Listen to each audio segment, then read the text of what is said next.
السلام عليكم ورحمة الله وبركاته. الحمد لله رب العالمين. اللهم صل على محمد وعلى آله وصحبه أجمعين. أما بعد. ഏവർക്കും ഖുർആൻ വസന്തം എന്ന ചാനലിലേക്ക് സ്വാഗതം. ആദ്യമായി കാണുന്നവരാണെങ്കിൽ സബ്സ്ക്രൈബ് ചെയ്യാനും ഇഷ്ടപ്പെട്ടു കഴിഞ്ഞാൽ കൂട്ടുകാരിലേക്ക് ഷെയർ ചെയ്യാനും മറക്കരുത്. വിശുദ്ധ ഖുർആനിലെ 4-ാം അധ്യായമായ സൂറത്തുൻ നിസായിലെ 51 വരെയുള്ള വചനങ്ങളാണ് നാം ഇന്നലെ വരെ പാരായണം ചെയ്യുകയും ഇതിൻ്റെ അർത്ഥം മനസ്സിലാക്കുകയും ചെയ്തത്. എന്തായിരുന്നു ഇന്നലെ നാം അവസാനമായി പറഞ്ഞു നിർത്തിയത്? 51-ാമത്തെ ആയത്തിൽ വേദത്തിൽ നിന്ന് ഒരു വിഹിതം നൽകപ്പെട്ടവരെ നീ നോക്കിയില്ലേ?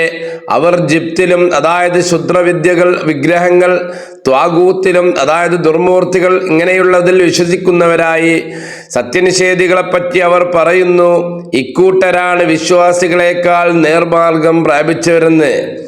അതായത് തങ്ങളുടെ കയ്യിൽ വേദഗ്രന്ഥമുണ്ടായിട്ടും സ്വാർത്ഥ ലാഭത്തിനായി യഹൂദർ വിഗ്രഹങ്ങളെയും, അതായത് ജിപ്ത്, പിശാചിനെയും, അതായത് ത്വാഖൂത്ത്, അതായത് അവരെ അംഗീകരിച്ചു. സത്യവിശ്വാസികളെക്കാൾ നല്ലത് മുശ്രിക്കുകളാണെന്ന് സാക്ഷ്യപ്പെടുത്താൻ മാത്രം അവരുടെ അസൂയ അവരെ അന്ധരാക്കി മാറ്റി. ഈ സൂറത്ത് ഇറങ്ങാനുണ്ടായ പശ്ചാത്തലം എന്തെന്ന് വിചാരിച്ചു കഴിഞ്ഞാൽ, ഈ 51 മുതലുള്ള ആയത്തുകൾ ഇറങ്ങാനുണ്ടായ പശ്ചാത്തലം, ഉഹദ് യുദ്ധത്തിന് ശേഷം മദീനയിലെ യഹൂദ പ്രമുഖനായ കഅബ് ഇബ്നു അശ്റഫ് ഏതാനും യഹൂദർക്കൊപ്പം മക്കയിലെ മുശ്രിക്കുകളായ ഖുറൈശികളെ സന്ദർശിച്ചു. മുസ്ലിങ്ങൾക്കെതിരെ ഒരു സഖ്യമുണ്ടാക്കുക എന്നതായിരുന്നു ലക്ഷ്യം. അബൂ സുഫിയാന്റെ നേതൃത്വത്തിലുള്ള ഖുറൈശികൾ കഅബിനോട് ചോദിച്ചു, ഞങ്ങളാണോ അതോ മുഹമ്മദും കൂട്ടരുമാണോ കൂടുതൽ നേർമാർഗത്തിലുള്ളത്? ഞങ്ങൾ ബന്ധങ്ങൾ പുലർത്തുന്നു, തീർത്ഥാടകരെ സേവിക്കുന്നു. എന്നാൽ മുഹമ്മദ് മതം മാറുകയും ബന്ധങ്ങൾ മുറിക്കുകയും ചെയ്തു.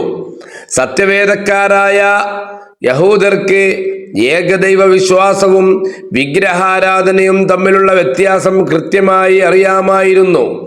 എന്നാൽ മുസ്ലിങ്ങളോടുള്ള കടുത്ത അസൂയയും ശത്രുതയും കാരണം കഅബും കൂട്ടരും വിഗ്രഹാരാധകരായ മക്കക്കാരെ പ്രീതിപ്പെടുത്താൻ വേണ്ടി പറഞ്ഞു, നിങ്ങളാണ് മുഹമ്മദിനേക്കാൾ നേർമാർഗത്തിലുള്ളത്. ഇതിനായി അവർ മക്കക്കാരുടെ വിഗ്രഹങ്ങളെ വണങ്ങുകയും ചെയ്തു.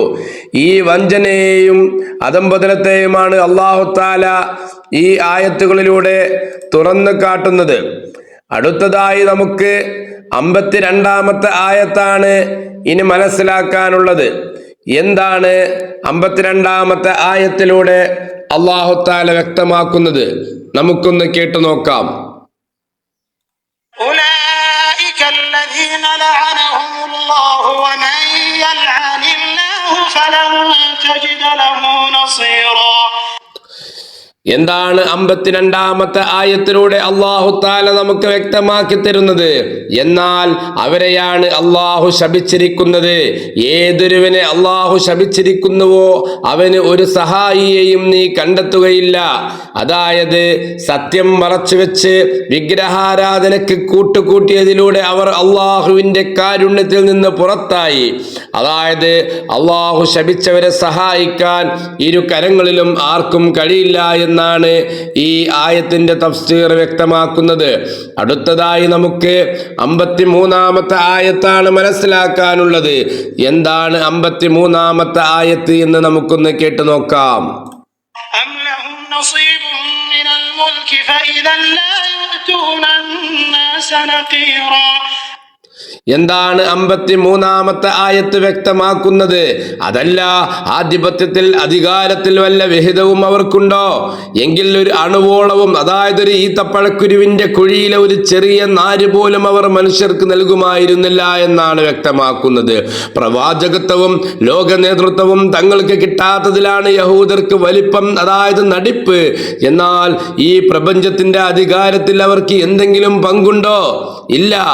ഉണ്ടായിരുന്നുവെങ്കിൽ തങ്ങളുടെ കടുത്ത പിശുക്ക് കാരണം അവർ മറ്റുള്ളവർക്ക് ഒരു ചെറിയ നന്മ പോലും കൊടുക്കുമായിരുന്നില്ല എന്നാണ് വ്യക്തമാക്കുന്നത്. അടുത്തതായി സുഹൃത്തുക്കളെ 54-ാമത്തെ ആയത്ത് കൂടിയാണ് ഇന്ന് നമുക്ക് പഠിക്കാനുള്ളത്. എന്താണ് 54-ൽ പറയുന്നത് എന്ന് നമുക്കൊന്ന് കേട്ടു നോക്കാം. أم يحسدون الناس على ما آتاهم ولقد آتينا آل إبراهيم الكتاب والحكمة وآتيناهم ملكا عظيما. എന്താണ് 54-ാമത്തെ ആയത്തിലൂടെ അല്ലാഹു തആല വ്യക്തമാക്കി തരുന്നത്? അതല്ല, അല്ലാഹു തന്റെ ഔദാര്യത്തിൽ നിന്ന് മറ്റു മനുഷ്യർക്ക്, അതായത് മുഹമ്മദ് നബിക്കും മുസ്ലിങ്ങൾക്കും നൽകിയിട്ടുള്ളതിന്റെ പേരിൽ അവർ അസൂയപ്പെടുകയാണോ? എന്നാൽ ഇബ്രാഹിം കുടുംബത്തിന് നാം വേദവും ജ്ഞാനവും നൽകിയിട്ടുണ്ട്, അവർക്ക് നാം മഹത്തായ ആധിപത്യവും നൽകിയിട്ടുണ്ട്. അവസാനത്തെ പ്രവാചകൻ തങ്ങളുടെ വംശത്തിൽ ഇസ്രായേൽ സന്തതികളിൽ നിന്ന് വരാതെ ഇസ്മായിൽ വംശത്തിൽ, അതായത് അറബികളിൽ നിന്ന് വന്നതിലുള്ള അസൂയയാണ് അവരുടെ പ്രശ്നം. എന്നാൽ ഇബ്രാഹിം നബിയുടെ കുടുംബ പരമ്പരയിലാണ് പ്രവാചകത്വവും ഭരണാധികാരവും അള്ളാഹു നൽകിയത്. അതിന്റെ തുടർച്ച തന്നെയാണ് മുഹമ്മദ് നബിയും എന്ന് അള്ളാഹു തആല ഓർമ്മിപ്പിക്കുകയാണ്. ഈ 3 ആയത്തുകൾ നൽകുന്ന പ്രധാന ഗുണപാഠങ്ങൾ എന്തെല്ലാമാണ്? അസൂയയുടെ അപകടം. അസൂയ മനുഷ്യനെ സത്യനിഷേധിക്കാനും അധർമ്മത്തോട് കൂട്ടുകൂടാനും പ്രേരിപ്പിക്കും. സത്യസന്ധത. താൽക്കാലിക ലാഭങ്ങൾക്കായി വിശ്വാസപരമായ ആദർശങ്ങളിൽ വിട്ടുവീഴ്ച ചെയ്യരുത്. 3-ാമതായി അള്ളാഹുവിന്റെ നിശ്ചയം. പ്രവാചകത്വവും അനുഗ്രഹങ്ങളും ആർക്ക് നൽകണം എന്നത് അള്ളാഹുവിന്റെ മാത്രം തീരുമാനമാണ്.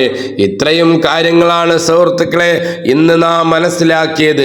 അല്ലാഹു തആല നമ്മെ ഇങ്ങനെയുള്ള കാര്യങ്ങളെല്ലാം ജീവിതത്തിൽ പകർത്തിക്കൊണ്ട് ജീവിക്കാനും അള്ളാഹുവിന്റെ വിശുദ്ധ ഖുർആൻ പറയുന്നതനുസരിച്ച് ജീവിതത്തിൽ പ്രാവർത്തികമാക്കാനും നാം ഓരോരുത്തർക്കും അല്ലാഹു തആല തൗഫീഖ് നൽകട്ടെ എന്ന് കൂട്ടത്തിൽ നാം പ്രാർത്ഥിക്കുകയാണ്. അല്ലാഹു തആല ഈ വിശുദ്ധ ഖുർആനിലൂടെ നമ്മോട് പറയുന്ന കാര്യങ്ങൾ എല്ലാം തന്നെ നാം ഓരോ മുസ്ലിമിന്റെയും ജീവിതത്തിൽ അക്ഷരം പതി നടപ്പിലാക്കാൻ നാം ഓരോരുത്തരും ശ്രമിക്കേണ്ടതുണ്ട്, അതിനനുസരിച്ച് പ്രവർത്തിക്കേണ്ടതുണ്ട് എന്നാണ് സാന്ദർഭികമായി എനിക്ക് നിങ്ങളോട് പറയാനുള്ളത്. എല്ലാ കാര്യത്തിലും അള്ളാഹുവിന്റെ സഹായം നമുക്കുണ്ടാകും. നാം പഠിക്കുന്നത് വിശുദ്ധ ഖുർആനാണ്. ഈ കാര്യം നാം ഓരോരുത്തരിലേക്കും ഷെയർ ചെയ്തു കൊടുക്കേണ്ടതുണ്ട്. ഏതെങ്കിലും ഒരു വ്യക്തിയുടെ ജീവിതത്തിൽ ഒരു അണുമണി തൂക്കം മാറ്റമുണ്ടായി കഴിഞ്ഞാൽ ഈ വിനീതനും ഇതുപോലെ തന്നെ ഇത് ഷെയർ ചെയ്യുന്ന എല്ലാവർക്കും ഇതിൻ്റെ ഒരു പുണ്യം കിട്ടാൻ എന്തായാലും സാധ്യതയുണ്ട് എന്ന് നാം ഓരോരുത്തരും മനസ്സിലാക്കണം.